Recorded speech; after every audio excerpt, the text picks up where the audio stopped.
You're listening to a Shockcast original. Shock. The C Word with Callista. All right, welcome back to the C Word with me, Callista. Another episode, another cool guest. And this one I actually had the pleasure of meeting in person a couple of years ago. Literally just before the pandemic started, I flew to Dubai, did a studio visit because that's what radio people get excited about when we visit other countries. We're all total nerds.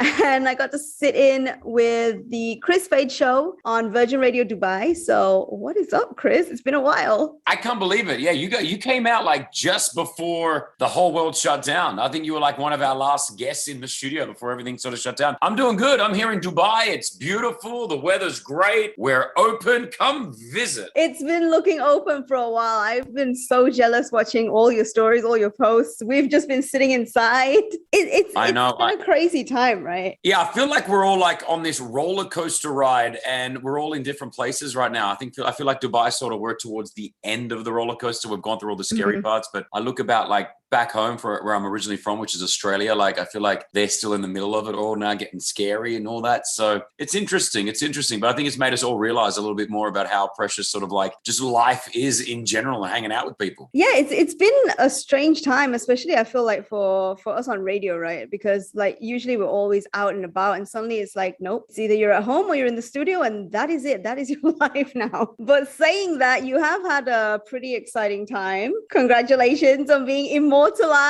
Madame Tussaud. Oh, I love hearing that. That doesn't happen to everybody. Like, what was it like?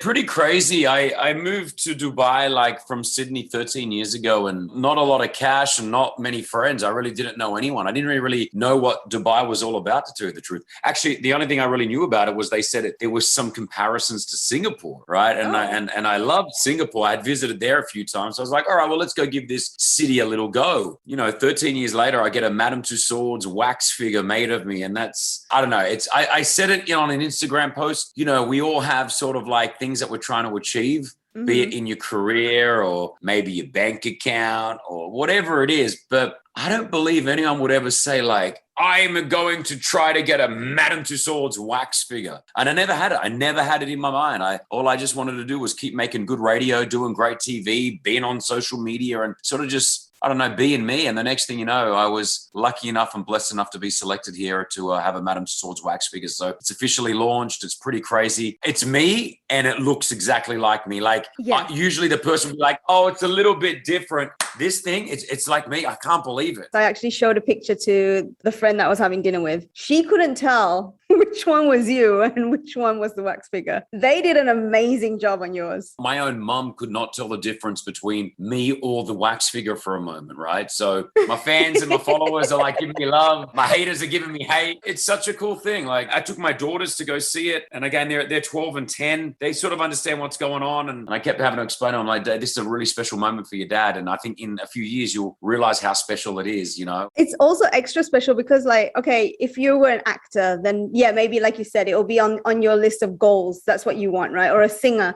How many radio hosts or radio jockeys actually have a wax figure? Do you even know? What I love is that a lot of the radio guys from around the world have sort of reached out and just went, yo, man, it's so cool that you got a wax figure. But from, within the radio industry, they're like, man, I don't know if anyone's got one. It's pretty cool. I had people in the radio industry going, yo, this is so cool for the industry. You really showed like radio guys and girls can do this sort of stuff. So it's super cool. Like I'm literally right here and then around the corner is Tom Cruise on his motorcycle.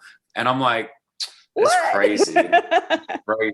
Yeah, I think it was probably like a collective proud moment because that's how I felt when I saw it. It is a radio family thing. And I think it's one of those things with radio, right? Like it's such a niche industry, but at the same time, there's also so many of us. It's kind of a weird situation where not everybody could be on radio, but at the same time, it's not like there's only like 3 in the world, Every city you go to has a radio station. That's the best thing about it. No matter what happens globally or, in the future with podcasts like what we're creating now or anything like that, radio stations will always be there. You'll always be able to turn it on and get that live instant connection. And I think one of the reasons why I've established myself pretty well here in this country is because you know, we do a good show. We do it every day. We've been doing it for 13 years. We've made one thing that I always talk about is human connection, and we make a really good human connection between ourselves and whoever's listening to the show. And that's all we want to do. We try to be real. We want to work out what we're going through in our own lives is what other people are going through. So, you know, be it I talk about my divorce or all that stuff is what our audience sort of can relate to. So, you know, after 13 years of just building a really, really cool, solid, I call them a family or a community, really. Yeah, I was going to say, like, kind of answered some of it, but I wanted to like kind of just take a step back. And obviously you're on radio over there in the Middle East, but probably the Malaysian audience probably wouldn't really be familiar with your work. So maybe you could introduce yourself and take us like back to the beginning. Like, how did everything start? Now, it's funny because Malaysia does have a connection with me on how I got to this journey. I grew up in Sydney, Australia. I am from a Lebanese family. My mum and dad are both Lebanese. And I went to school, you know, I did all right, was meant to go to college, but my marks were too low, so I didn't go to college. Mum and dad wanted me to repeat the year so I could get better grades to go to college. I said no, and I'm glad I did at that stage, but they were really adamant that they wanted me to go back. So I sort of did really nothing for a couple of years, trying to find myself. I eventually enrolled into university, into a pretty, not a great university, but one that I got into, and I did a Bachelor of Commerce. I lasted 7 weeks. I dropped out. Well, I thought that's what you had to do. That's what you got to do. This is what people do. They go to university and get a degree and they get a job. And so after 7 weeks, I dropped out. And then I just started working in a cafe. I was a barista. I used to wash cars. I just did anything just to get some cash, you know, and I would always do it. I always kept myself busy. And then eventually I worked in sales and I was selling background music, like, you know, what you hear in stores or hotels or elevators, that sort of stuff. And I was doing that for a while. And then eventually about a year into it, the boss pulls me into her office and she says, yo, this job's not for you. You talk way too much. You do not want to be, you should not be in an office environment. You should be doing something else. And she's like, I heard on the radio that they're looking for people to be a promotional driver of the radio promotional cars, right? She said, why don't you try out for it? And at that stage, I thought, all right, let's give it a go. So I remember putting a video together and it was called Job Survivor. It was a radio competition on radio. And they basically had 6 of us in the finals, and us 6 had to work for the radio station for 2 weeks for free. And in those 2 weeks, they made us do ridiculous stunts, like crazy stunts. Like I had to wear like a bikini and I had to like clean the windows of people in the traffic as they drive up to the set of lights. Oh, no. You'd have to like clean the windows. Had to go to a train station with my shirt off and I had to get people to put biscuits on my body using butter. And we had to put 96 of them on because it was 96.1. So they wanted to see how much we wanted. And it was called Job Survivor, like the TV show Survivor. Over about a month, I lost. I got into the top 3, but this girl won it, right? But I gained a lot of experience within those couple of weeks as well, met a few people. And then about a month later, I get a call from the program director, the boss, and he's like, hey, you know that job in promotions, do you want it? I said, yeah, why? What happened? I thought the girl won. Yeah, she wasn't the right choice, we realized. She doesn't, and she doesn't want the job either.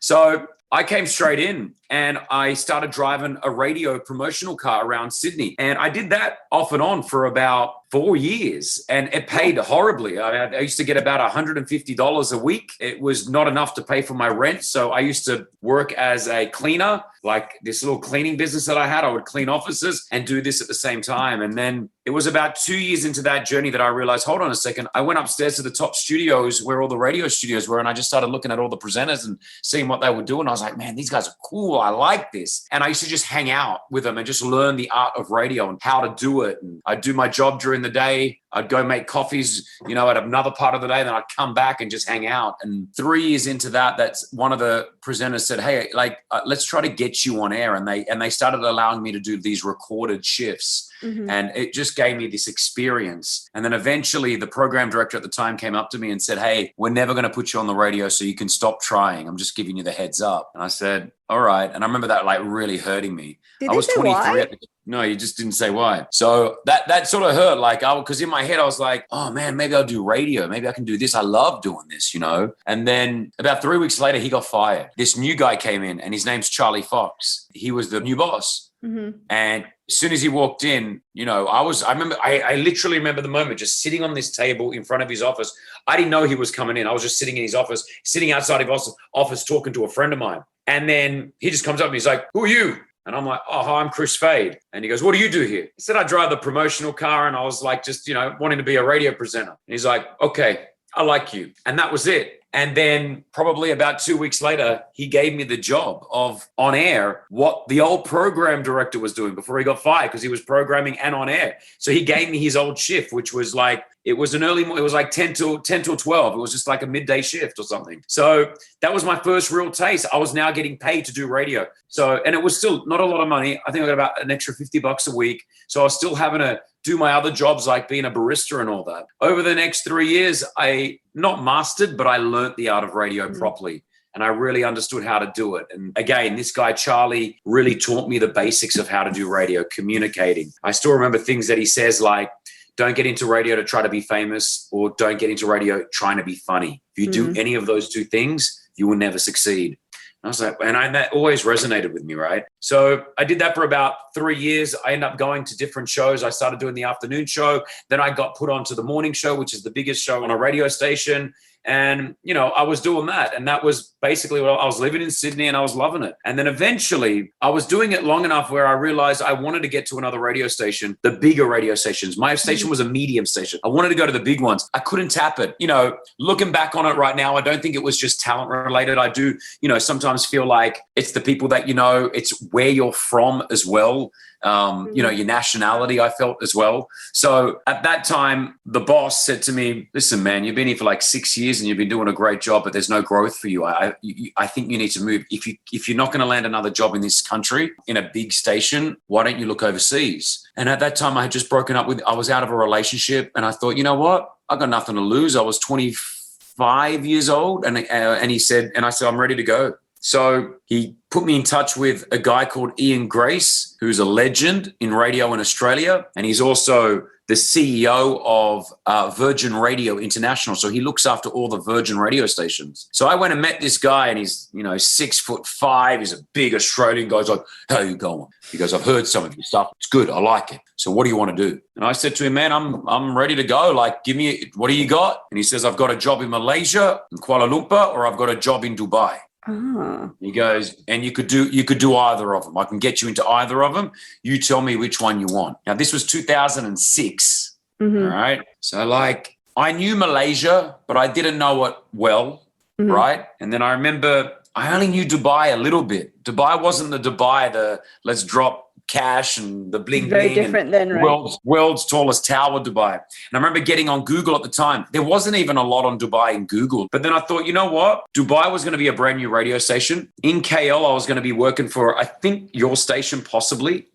That's the station that I think I was going to be put on. And I remember at the time there were two guys, and they were the morning show. I don't know if they're still there, but there was these two guys, and they were doing really well. That's what I got told. Yeah. But then I end up saying to him, I want to go to Dubai. And the reason why, I just thought it's 3.5 hours away from Lebanon, which is where my parents were born. And I thought I can go and practice my Arabic. I don't really know Arabic. We never grew up speaking Arabic. So when I went and interviewed with him, I had a jacket on, and underneath my jacket, I just had a white T-shirt, and it says Dubai written all over me. Right? This was our second interview, and I just put Dubai all over me. And then when I went for the second interview, because he hadn't told me that I had 100% got it, I remember taking the jacket off and going, yo, Gracie, I got Dubai written all over me.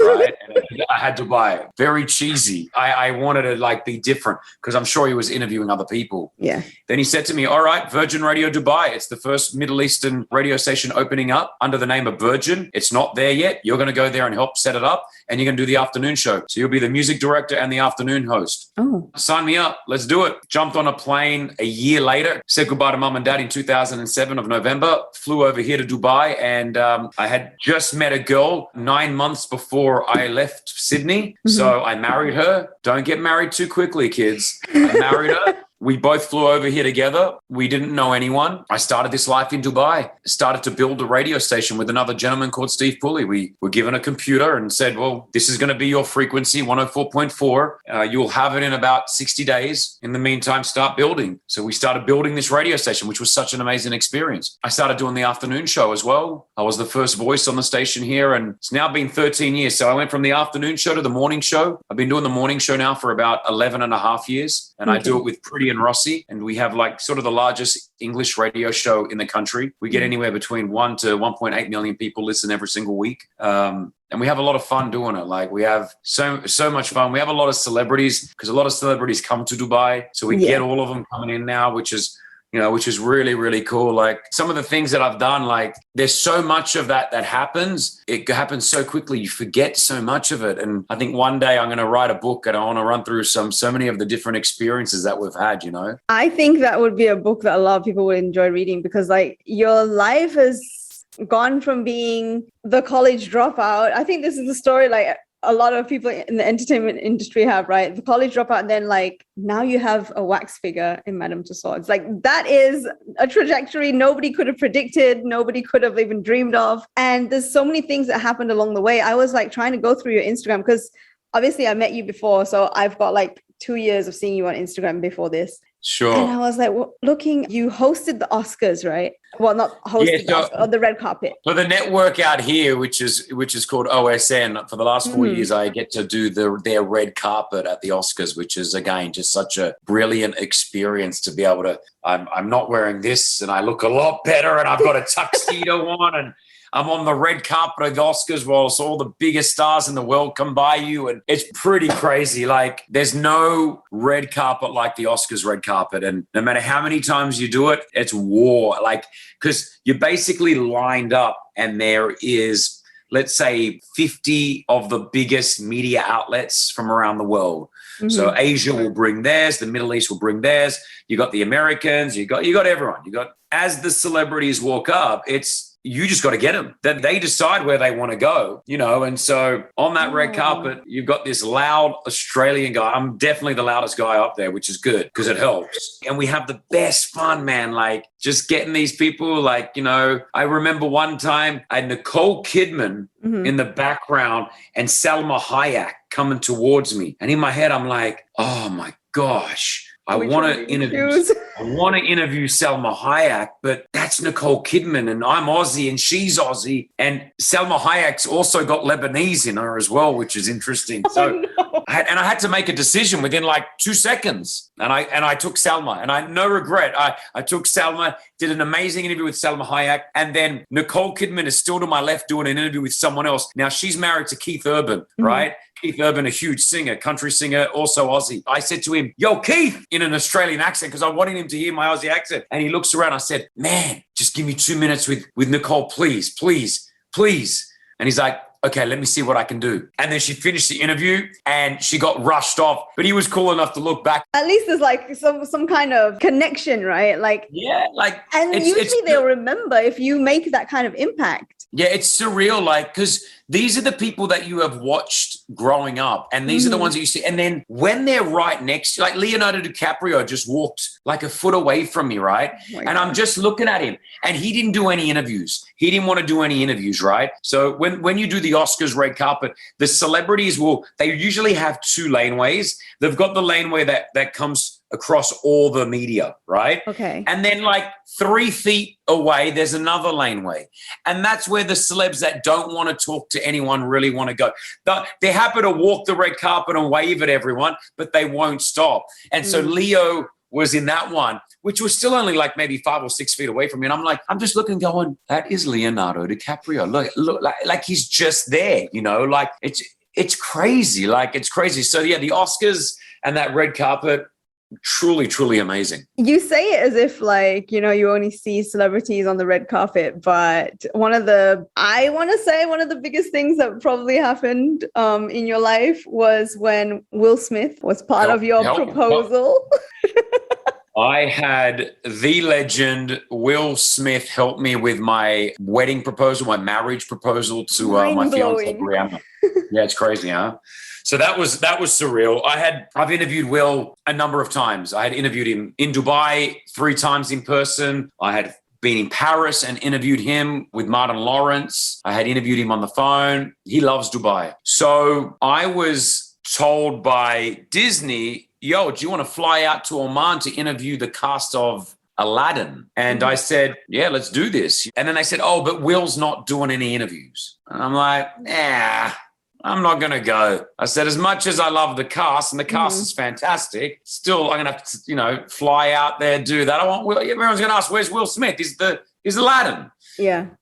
So then they said, okay, let us see what we can do. And I said, all right. And then I came back to them. I said, listen, I've got an idea. And they said, what is it? I said, I'm planning on proposing to my fiance. So why don't ask Will's team, tell him it's me, he'll know who I am, if he will help me with my proposal. And they were like, oh my gosh, really? I said, yeah, really, ask him. So then about 3 days later, I get a call from the Disney guys and they're like, he's 100% in. And I'm like, oh my gosh, this is so cool. So now I was planning on proposing to Brianna, but not right.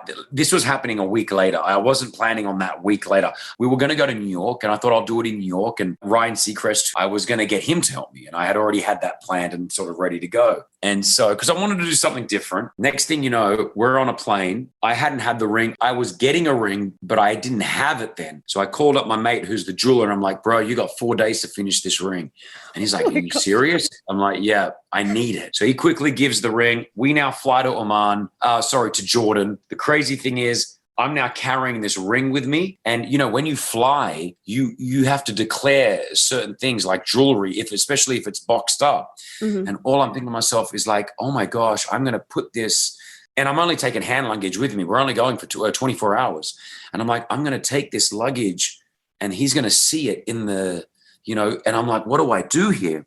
So thankfully, Brianna was having some issues getting through passport control with her electronic passport. So I had already gone through and I looked back and I said to her, I pretended I was like frustrated. I was like, oh my gosh, I'm not waiting. I'm going through.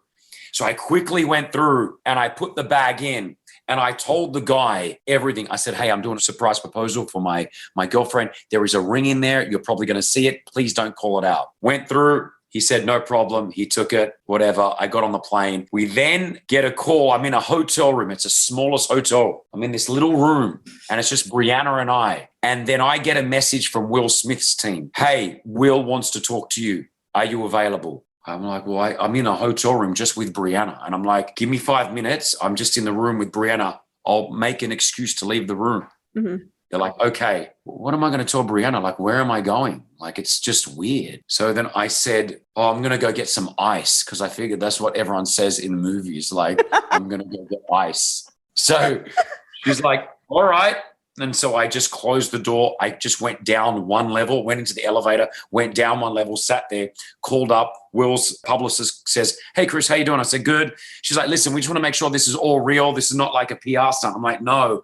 And they're like, well, because we saw about 3 months ago that you fake proposed to Brianna in a cinema. These guys like wanted to make sure they did their homework on me, right? And I fake proposed to Brianna in a movie theater, but she was in on it and we were doing it as a radio. It was just a radio bit that we were doing. So I'm like, no. I'm legit. I've got the ring. Like, we're ready to go. And then Will gets on the phone. He's like, yo, how you doing? He's like, are we really going to do this? I'm like, man, I'm ready to go. And he's like, I've got an idea. I want to throw it towards you. Let me know if you're cool with it. And I said, sure, Will. And there I am just talking to Will Smith, man. Like, it's freaky on the phone.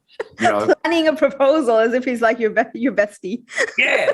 And then he comes up with this wicked idea and I'm like, cool, let's roll it out. The next day, as a man, I had told a few friends, Pretty, my co-host, she's like, you got to get her to get her nails done somehow and you've got to get her to dress something nice because she's going to remember this moment. I got the Disney guys who were fantastic to write an email to me saying, hey, it's going to be a gala lunch on the roof, so make sure you're all dressed nicely. So I sent that to Brianna. I said, oh, there's some beautiful gala lunch that we have to do. And she's like, okay, cool. So she's now all dressed up. She's got her nails done, which is great. I've got this chunky ring in my suit pocket. My pants are too tight. I'm trying not to let her see ring thing. We're on the way to the interview area. You know that feeling sick to your stomach? Mm-hmm. Like, that is legit. Mm-hmm. And that's the first time that I was like, man, I really feel sick to my stomach. So we drive there, we get there. I interview the rest of the cast of Aladdin, right? And I'm not even hearing what they're telling me. I'm interviewing the director who is director of Lock, Stock, and Two Smoking Barrels. Like, this guy's legit cool. My mind's gone blank with him, right? Guy Ritchie. I'm interviewing Guy Ritchie. Like, I love Guy Ritchie, but I don't even care about Guy Ritchie at this moment. Like, I'm sitting in front of him. I don't even know what's going on.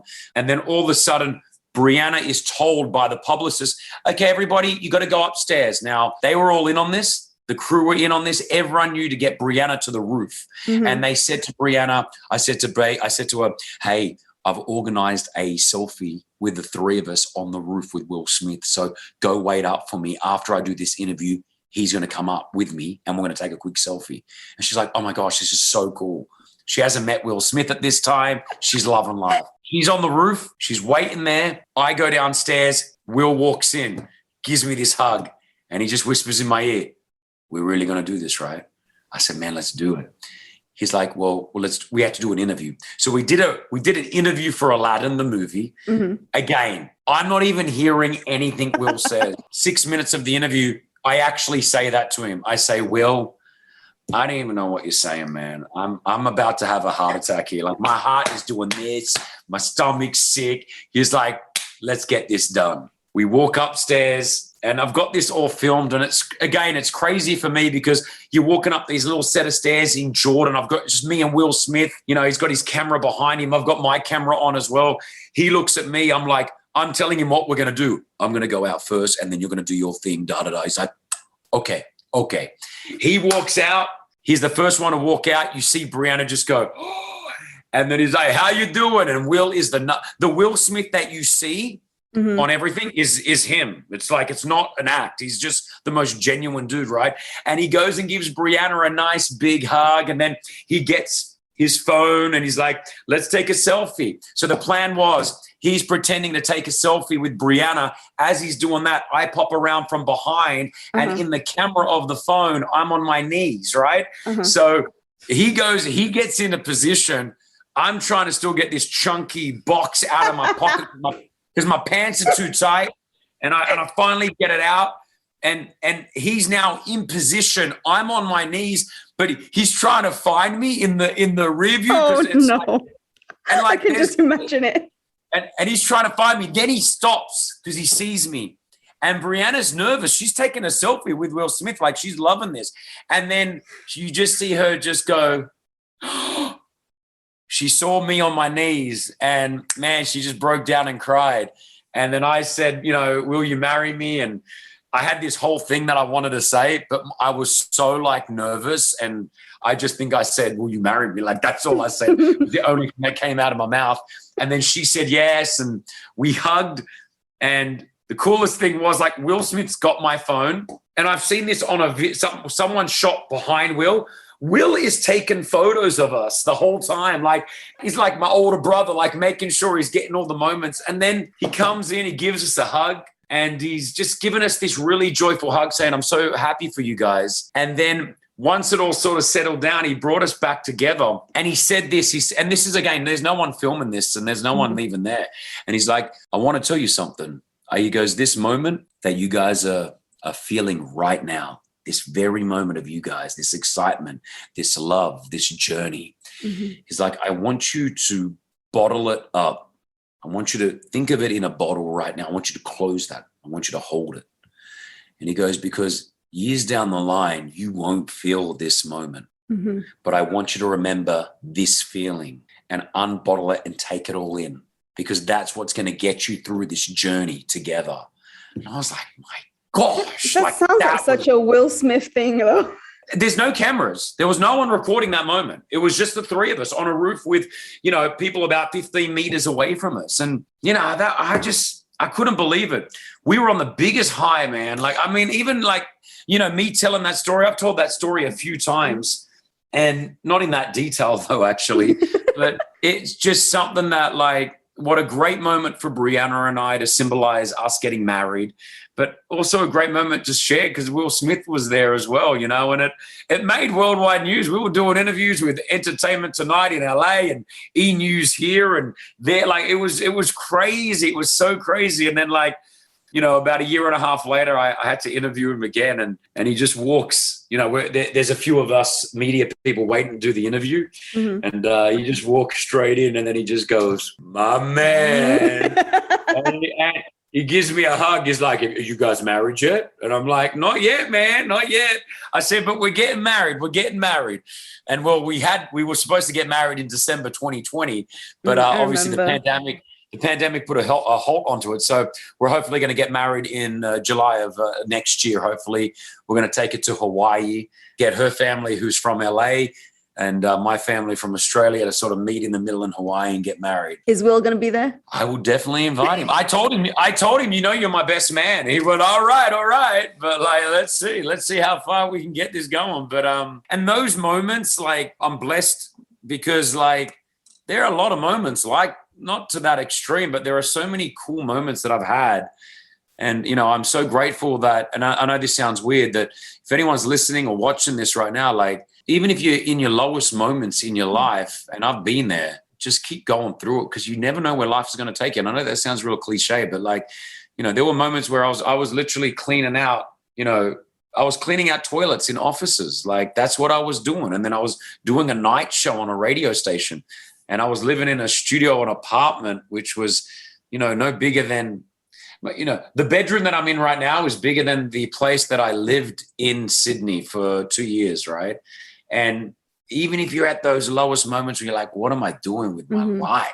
Go through it. Keep going. I feel like you and your life and what you've achieved is literally like a testament of that, right? And I think it's probably because we were talking about Will Smith, but for some reason it makes me think of The Pursuit of Happiness. Yeah. I've met the real guy. He came through to Dubai and I had a quick conversation with him, and that's a true story. And now he's like sort of like a motivational speaker and a guy that goes around the world telling that story, right? So there are so many stories that you can hear from people. Like there are many people that have come from absolutely nothing, and it's just pure hard work, perseverance. Yes, there is definitely luck involved. Yes, there is the right place at the right time. I believe in that sort of thing as well, but it is hard work, man. Like, you know, and, you know, people tell me all the time, I work too hard. You're doing too much. What are you doing? You should be slowing down.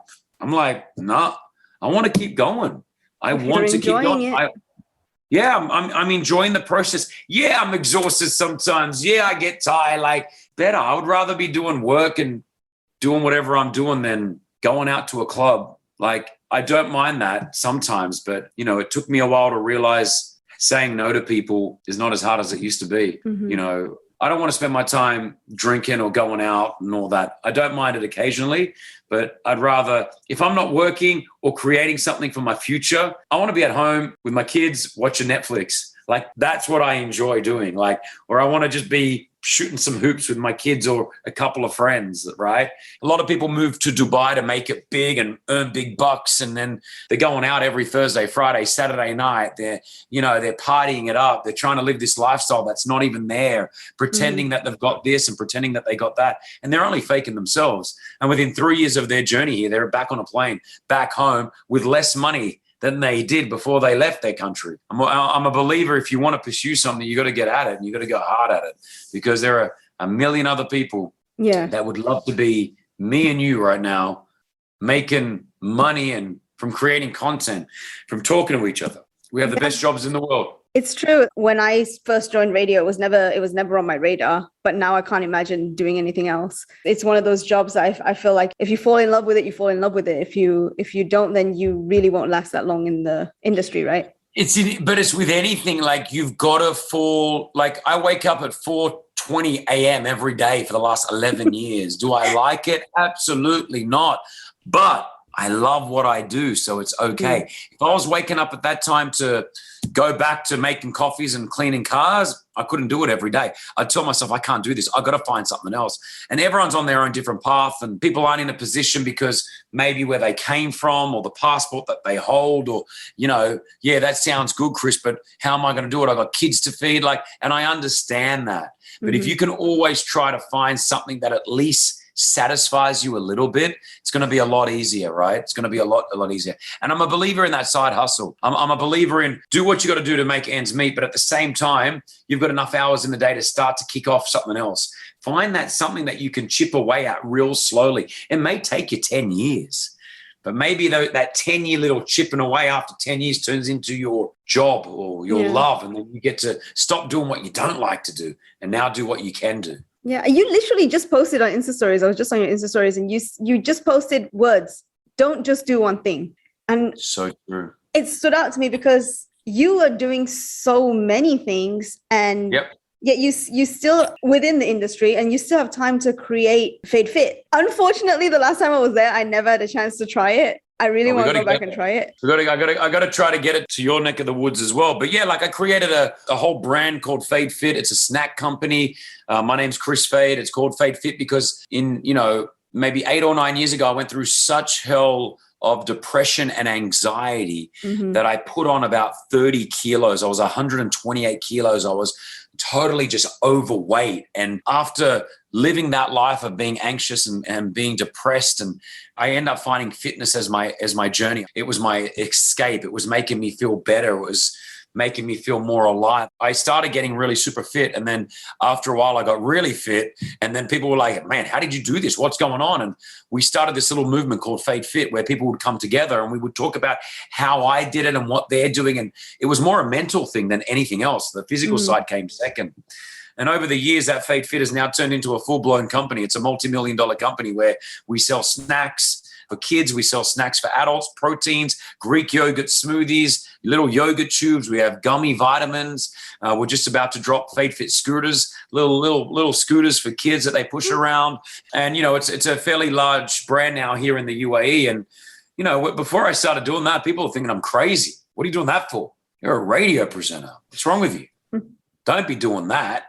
That's not right. And that's why I just put on my Instagram now, like, don't do one thing. Now, people are sort of stopping saying it to me now. I had so many people who always tell me, like, you're doing too much. Why are you doing that for? You shouldn't be doing this. And it would make you doubt yourself. You doubt yourself for a moment. Yeah, like, I relate. I relate to that. Maybe these guys are right. Some of these guys in senior positions, and like, oh, they know what they're talking about there. Then you realize, don't need to listen to them. I do what I feel. We're all born the same way. So I've just kept going at it. I do the Fade Fit side. I do a lot of obviously hosting and emceeing. I do my radio thing. I'm a father. I've got, investments into other companies as well, where I'm a silent investor for certain companies. And I like to know what's going on. One of the things that I realize with anxiety as well is when I'm not busy, I feel like it's not that it creeps back at you. If anyone suffers through anxiety, you'll always have it. And that scares you when someone tells you that. You'll always have it. But if you're going through full-blown anxiety right now, it won't be this. It won't be like that forever. I can give you my word. It will not be like that forever. Like, I remember just having the worst anxiety for nearly 2 years, where I couldn't even go into my radio studio to do my show. Like, I was getting anxious just doing my radio show. It won't last. That won't last. Those feelings do go away. And then anxiety ends up being something that just hangs around with you, and you become a little bit of a friend with it. You argue with it sometimes, and sometimes it gets the better of you. But most of the time you can start to control your friend, right? And for people that have never experienced anxiety before, they don't understand it. They think, oh, you're a little bit scared, or, oh, it's not. It's hell. You think you're going to die sometimes, right? And one of my good friends, I used to tell him that I have anxiety, and he didn't understand what that meant. He was like, all right, well, let's go. You want to go out? I'm like, no, I'm not feeling up to it, man. I feel a bit anxious tonight. And he's like, well, come on, man, let's get out. And then unfortunately, he felt anxiety for the first time, and he was scuba diving, and he went under. It was the first time he had a panic attack. He felt anxiety and panic attack, and he came back up. And the next day he said, gosh, man, whenever you mention anxiety to me right now, I'm going to think of it completely differently, because I had no idea what you were feeling until I felt it. So I like to keep myself busy. It's not that I'm running away from my problems or not allowing. I think the best Kris Fade is someone that's doing a lot. That's the best Kris Fade. Do more than one thing. Keep going. Keep trying. I know you are doing 100 things, and especially now with all what's going on. I don't want to keep you too long. I know I've probably kept you longer than I should have. No, it's good. But I wanted to ask you, all these things that you've done and all these things that you've achieved and all these things that you've overcome, what's next? Like, is there anything left on the goals list? Yeah, I want to get married and have a baby with Brianna. That's what I want to do. That's one of the personal things that I think we want to achieve here. There's a lot of things on the horizon. I like to set my life into separate goals. Like, I don't read. Okay. I've tried to read. I can't do it. And I always felt intimidated about these people, especially on Instagram. They put up what they're reading. Then they take a page and they highlight where they read. And I always felt like inadequate until recently I've gone, you know what? I tell people I don't read. I don't read. I'm not proud of that. It's not like I'm proud of it, but I just want to let people know that I don't read. But what I have started to do is do some audiobooks. So I'm trying to take in more content, because I think, like, the more you know about everything else, the better human you are. One of my joys about moving to Dubai is that I've learned about every religion under the sun. I've learned about everyone's culture, and I think that's so important. If we all understood each other a little bit more, the world would be a lot better of a place. So I just want to keep pursuing what I'm doing. Like I want to, I've got a dream with Fade Fit of where I want to take it as a company. I want to keep doing this radio show that I do here in Dubai, but I want to do radio globally. Right now I'm syndicated to Australia and I'm syndicated to a few little countries around here, but I want to do more. I want to be syndicated bigger. I want to do a podcast that gets circulated globally, as Joe Rogan has done for the podcast world, who agree or disagree with Joe Rogan and what he stands for. I love what he's created. He's created a platform. He made me download Spotify because he was on YouTube doing his show and then bought for $100 million by Spotify to come and only do it onto Spotify. I mean, I want to be driving people to download something because they want to listen to what I'm doing. Like, that's cool. Like, he made me download an app that I would have never downloaded. The true influences, right? Yeah, he got me. It's like when people tell me that, I stayed in my car for 5 minutes when I got to work because I wanted to know what was going to happen on the show. Like, in radio terms, that's the jackpot. You just did it. You got someone to their destination, but you made them wait in the car because they wanted to know what was going to happen on the show. Like, that's when we did it. So, there's a lot, but I take it day by day. Just set goals and do things. And don't do a million things at 5%. Do 3 or 4 things and do them well. Yeah. And then out of those 3 or 4 things, maybe one of them will stick. Great. Dump the rest. Pick up another 3 and try those. And maybe 2, then maybe that one will start to work well. There's more to come. We're going to do this. Let's do this podcast. This podcast is going to be global, your podcast. And it's going to be like massively. Fingers crossed. Everyone is going to want to listen to it. Everyone's downloading it. You're going to be bored. It's going to be it. That's what your podcast is going to happen. And then in 4 years' time, I'll talk about my company, Fade Fit, being this not multi-million-dollar, multi-billion-dollar company. And Calista, you won't let me on the show because you're going to be like, I'm sorry, I have every other star lining up wanting to be on my show. Like, that's what's going to happen. Put it out. Do good, get good. We're done. Yeah, bigger and better. And there'll always be a place for Kris Fade because honestly, for me, I had no idea what Dubai was going to be like. Went there just because a friend was there. Honestly, changed the way I saw everything about Dubai, and being able to see the Kris Fade Show in action was beyond anything that I could have imagined. It's one of the best things I've ever witnessed in person. Being from the industry blew my mind, made me want to be better, made me want to try and bring back and hopefully help push the Malaysian radio industry to be better. And you talk about being an influencer. Honestly, Kris, you already are. Thank you. I appreciate that. Yeah, listen, we all play our little part. We all play our little role. So hopefully once the borders and all that open, I can come out to Malaysia as well and hang out there for a little bit. I've never been and I really want to get there. Please do. We'll show you a good time, take you around. Love that. Would love that. Well, yeah, it's one of those cities. It's like one of the, KL and the country in a whole. I don't know. It's one of those things where I don't know what to expect. I don't know even visually, I don't even know what to expect, So I will look forward to coming out, definitely. For sure. And then we'll definitely get you to come into the studio as well. Done. Down. All right, well, Kris, for everybody who's listening, where can they find you? What do you want people to see that's going on right now? I don't care. I don't need you to see anything. But if you want to follow me, get me at Kris Fade, KrisFade. Just Google that. It tells you my net worth. It's not true. It's worth more, okay? Okay. All right, well, thank you so much for joining me. And yeah, I'll see you in the next episode. You're amazing. Thank you for having me, and I appreciate you. The C Word with Calista.